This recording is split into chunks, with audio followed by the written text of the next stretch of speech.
Hello, and welcome back to Baby Alice's Stories. We now return to White Fang by Jack London. Part 4, Chapter 2, The Mad God. A small number of white men lived in Fort Yukon. These men had been long in the country. They called themselves sourdoughs and took great pride in so classifying themselves. For other men new in the land, they felt nothing but disdain. The men who came ashore from the steamers were newcomers. They were known as Chichakuos. Chechequis. Chechaquis. And they always wilted at the application of the name. They made their bread with baking powder. This was the invidious distinction between them and the sourdoughs, who forsooth made their bread from sourdough because they had no baking powder. All of which is neither here nor there. The men in the fort disdained the newcomers and enjoyed seeing them come to grief. Especially did they enjoy the havoc worked among the newcomers' dogs by White Fang and his disreputable gang. When a steamer arrived, the men of the fort made it a point to always come down to the bank and see the fun. They looked forward to it with as much anticipation as did the Indian dogs, while they were not slow to appreciate the savage and crafty part played by White Fang. But there was one man amongst them who particularly enjoyed the sport. He would come running at the first sound of a steamboat's whistle, and when the last fight was over and White Fang and the pack had scattered, he would return slowly to the fort, his face heavy with regret. Sometimes, when a soft Southland dog went down, shrieking its death cry under the fangs of the pack, this man would be unable to contain himself and would leap into the air and cry out with delight. And always he had a sharp and covetous eye for White Fang. This man was called Beauty by the other men of the fort. No one knew his first name, and in general he was known in the country as Beauty Smith. But he was anything save a beauty. To antitheses was due his naming. Antithesis. Antithesis, a person or thing that is direct opposite of someone or something else. Antithesis, opposite, contrast. But he was anything save a beauty. To antithesis was due his naming. He was preeminently unbeautiful. Nature had been niggardly with him. He was a small man to begin with, and upon his meager frame, he was a small man to begin with, and upon his meager frame was deposited an even more strikingly meager head. Its apex might be likened to a point. In fact, in his boyhood, before he had been named Beauty by his fellows, he had been called Pinhead. Backward from the apex, his head slanted down to his neck, and forward it slanted uncompromisingly to meet a low and remarkably wide forehead. Beginning here, as though regretting her parsimony, parsimony,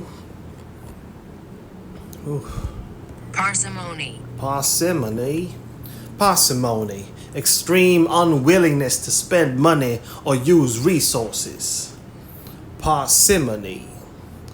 Beginning here, as though regretting her parsimony, nature had spread his features with a lavish hand.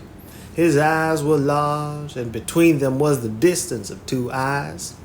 His face, in relation to the rest of him, was prodigious. In order to discover the necessary area, nature had given him an enormous, prognathous jaw. Prognathous. Prognathous. Prognathous, especially of a person having a projecting lower jaw or chin. Prognathous. Nature had given him an enormous prognathous jaw. It was wide and heavy and protruded outward and down until it seemed to rest on his chest. Possibly this appearance was due to the weariness of the slender neck, unable properly to support so great a burden. The jaw gave the impression of ferocious determination, but something lacked. Perhaps it was from excess. Perhaps the jaw was too large. At any rate, it was a lie. Beauty Smith was known far and wide as the weakest of weak-kneed and sniveling cowards. To complete his description, his teeth were large and yellow, while the two-eyed teeth, larger than their fellows, showed under his lean lips like fangs. His eyes were yellow and muddy, as though nature had run short on pigments and squeezed together the dregs of all her tubes. It was the same with his hair, sparse and irregular of growth, muddy yellow and dirty yellow rising on his head and sprouting out of his face in unexpected tufts and bunches, in appearance like clumped and wind-blown grain. In short, Beauty Smith was a monstrosity, and the blame of it lay elsewhere. He was not responsible. The clay of him had been so molded in the making, he did the cooking for the other man in the fort. He the dishwashing and the drudgery. They did not despise him, rather did they tolerate him in a broad human way, as one tolerates any creature evilly treated in the making. Also, they feared him. His cowardly rages made them dread a shot in the back or poison in their coffee. But somebody had to do the cooking, and whatever else his shortcomings, Beauty Smith could cook. This was the man that looked at White Fang, delighted in his ferocious prowess, and desired to possess him. He made overtures to White Fang from the first. White Fang began by ignoring him. Later on, when the overtures became more insistent, White Fang bristled and bared his teeth, backed away. He did not like this man. The feel of him was bad. He sensed the evil in him and feared the extended hand and the attempts at soft-spoken speech. Because of all this, he hated the man. With the simpler creatures, good and bad are things simply understood. The good stands for all things that bring easement and satisfaction and sure case from pain. Surcease. Surcease. Surcease. Cessation. Surcease. Cessation. The good stands for all things that bring easement and satisfaction and surcease from pain. Therefore, the good is liked. The bad stands for all things that are fraught with discomfort, menace, and hurt, and is hated accordingly. White Fang's feel of Beauty Smith was bad, for the man's distorted body and twisted mind in occult ways, like mists rising from malarial marshes, came emanations of the unhealth within. Not by reasoning, not by the five senses alone, but by other and remoter and uncharted senses came the feeling to White Fang that the man was ominous with evil, pregnant with hurtfulness, and therefore a thing bad and wisely to be hated. White Fang was in Grey Beaver's camp when Beauty Smith first visited in. At the faint sound of his distant feet before he came in sight, White Fang knew who was coming and began to bristle. He had been lying down in unabandoned comfort, but he arose quickly, and as the man arrived, slid away in true wolf fashion to the edge of the camp. He did not know what they said, but he could see the man and Grey Beaver talking together. Once the man pointed at him, and White Fang snarled back, as though the hand were just descending upon him instead of being, as it was, 50 feet away. The man laughed at this, and White Fang slunk away to the sheltering woods, his head turned to observe as he glided softly over the ground. Gray Beaver refused to sell the dog. He had grown rich with his trading and stood in need of nothing. Besides, White Fang was a valuable animal, the strongest sled dog he had ever owned and the best leader. Furthermore, there was no dog like him on the Mackenzie nor the Yukon. He could fight. He killed other dogs as easily as men killed mosquitoes. Beauty Smith's eyes lighted up at this, and he licked his thin lips with an eager tongue. No, White Fang was not for sale at any price. But Beauty Smith knew the ways of Indians. He visited Gray Beaver's camp often, and hidden under his coat was always a black bottle or so. One of the potencies of whiskey is the breeding of thirst. Gray Beaver got the thirst. His fevered membranes and burnt stomach began to clamor for more and more of the scorching fluid, while his brain, thrust all awry by the unwanted stimulant, permitted him to go any length to obtain it. The money he had received for his furs and mittens and moccasins began to go. It went faster and faster, and the shorter his money sack grew, the shorter grew his temper. In the end, his money and goods and temper were all gone. Nothing remained to him but his thirst, a prodigious possession in itself that grew more prodigious with every sober breath he drew. Then it was that Beauty Smith had talked with him again about the sale of White Fang. But this time, the price offered was in bottles, not dollars, and Gray Beaver's ears were more eager to hear. "You catch dog, you take all right," was his last word. The bottles were delivered, but after 2 days, "You catch dog," were Beauty Smith's words to Gray Beaver. White Fang slunk into camp one evening and dropped down with a sigh of content. The dreaded white god was not there. For days his manifestations of desire to lay hands on him had been growing more insistent, and during that time, White Fang had been compelled to avoid the camp. He did not know what evil was threatened by those insistent hands.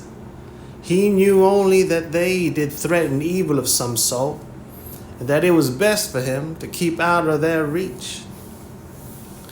But scarcely had he lain down when Gray Beaver staggered over to him and tied a leather thong around his neck. He sat down beside White Fang, holding the end of the thong in his hand. In the other hand he held a bottle which, from time to time, was inverted above his head to the accompaniment of gurgle noises.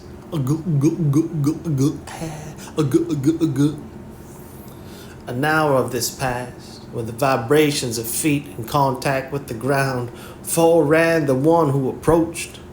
White Fang heard it first, and he was bristling with recognition, while Gray Beaver still nodded stupidly. White Fang tried to draw the thong softly out of his master's hand, but the relaxed fingers closed tightly, and Gray Beaver roused himself. Beauty Smith strode into camp and stood over White Fang. He snarled softly up at the thing of fear, watching keenly the deportment of the hands. One hand extended outward and began to descend upon his head. His soft snarl grew tense and harsh. The hand continued slowly to descend, while he crouched beneath it, eyeing it malignantly.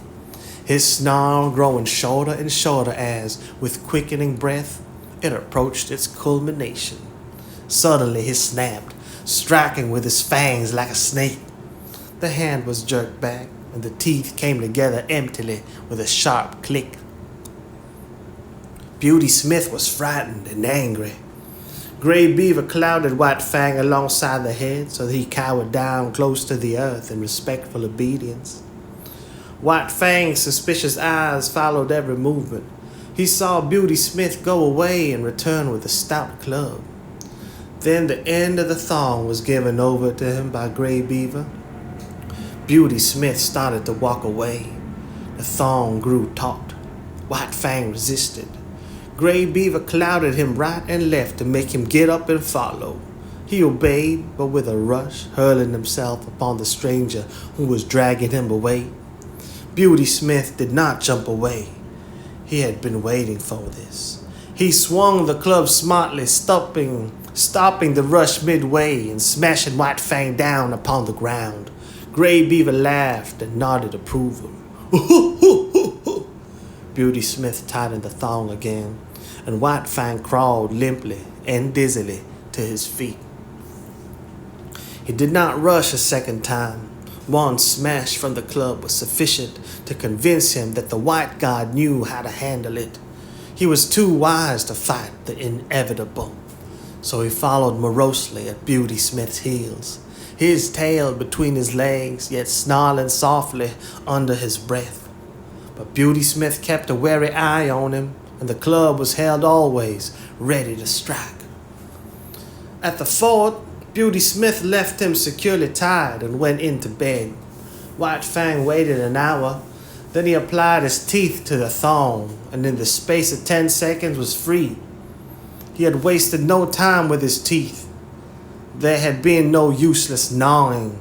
The thong was cut across, diagonally, almost as clean as though done by a knife. White Fang looked up at the fort, at the same time bristled and growling. He turned and trotted back to Gray Beaver's camp. He owed no allegiance to this strange and terrible god. He had given himself to Gray Beaver, and to Gray Beaver he considered he still belonged. But what had occurred before was repeated with a difference. Gray Beaver again made him fast with a thong, and in the morning turned him over to Beauty Smith. And here was where the difference came in. Beauty Smith gave him a beating, tied securely.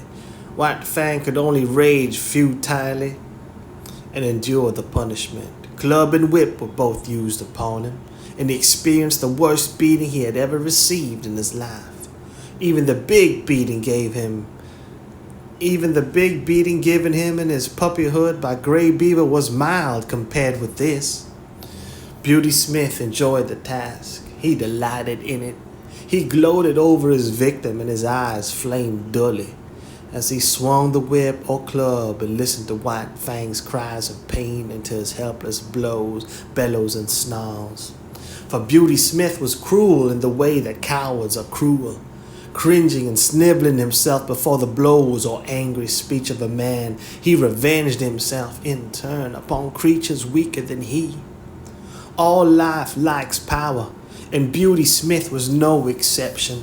Denied the expression of power amongst his own kind, he fell back upon the lesser creatures, and there vindicated the life that was in him.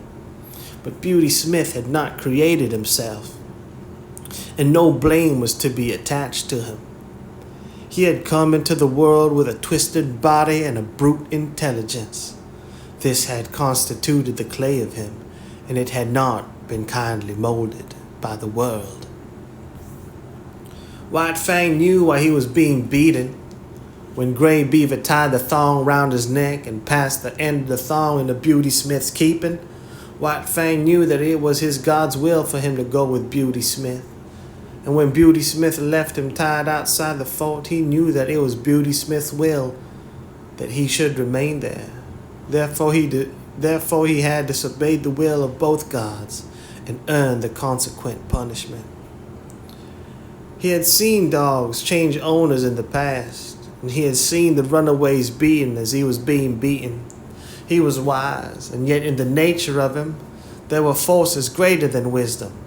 One of these was fidelity. He did not love Gray Beaver, yet Even in the face of his will and his anger, he was faithful to him. He could not help it. This faithfulness was a quality of the clay that composed him. It was a quality that was peculiarly. It was the quality that was peculiarly the possession of his kind, the quality that set apart his species from all other species, the quality that has enabled the wolf and the wild dog to come in from the open and be the companions of man. After the beating, White Fang was dragged back to the fort, but this time Beauty Smith left him tied with a stick. One does not give up a god easily, and so with White Fang, Grey Beaver was his own particular god. And in spite of Grey Beaver's will, White Fang still clung to him, would not give him up. Grey Beaver had betrayed and forsaken him, but that had no effect upon him. Not for nothing, he had surrendered himself body and soul to Grey Beaver, and there had been no reservation on White Fang's part, and the bond was not to be broken easily. So in the night, when the men in the fort were asleep, White Fang applied his teeth to the stick that held him. The wood was seasoned and dry, and it was tied so closely to his neck that he could scarcely get his teeth to it. It was only by the severest muscular exertion and neck arching that he succeeded in getting the wood between his teeth, and barely between his teeth at that. And it was only by the exercise of an immense patience extending through many hours that he succeeded in gnawing through the stick. This was something that dogs were not supposed to do. It was unprecedented. But White Fang did it, trotting away from the fort in the early morning with the end of the stick hanging to his neck. He was wise, but had he been merely wise, he would not have gone back to Grey Beaver, who had already twice betrayed him. But there was his faithfulness, and he went back to be betrayed yet a third time. Again he yielded to the tying of a thong around his neck by Grey Beaver, and again Beauty Smith came to claim him, and this time he was beaten even more severely than before. Grey Beaver looked on stolidly while the white man wielded the whip. He gave no protection. It was no longer his dog. When the beating was over, White Fang was sick. A soft Southland dog could have died under it, but not he. His school of life had been sterner, and he was himself of sterner stuff. He had too great vitality. His clutch on life was too strong, but he was very sick. At first he was unable to drag himself along, and Beauty Smith had to wait half an hour for him. And then blind and reeling, he followed at Beauty Smith's heels back to the fort.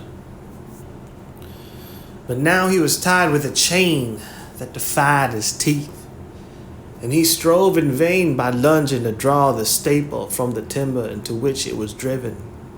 After a few days, sober and bankrupt, Grey Beaver departed up the Porcupine on his long journey to the Mackenzie. White Fang remained on the Yukon, the property of a man more than half mad and all brute.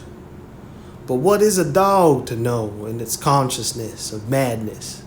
To White Fang, Beauty Smith was a veritable, if terrible, god.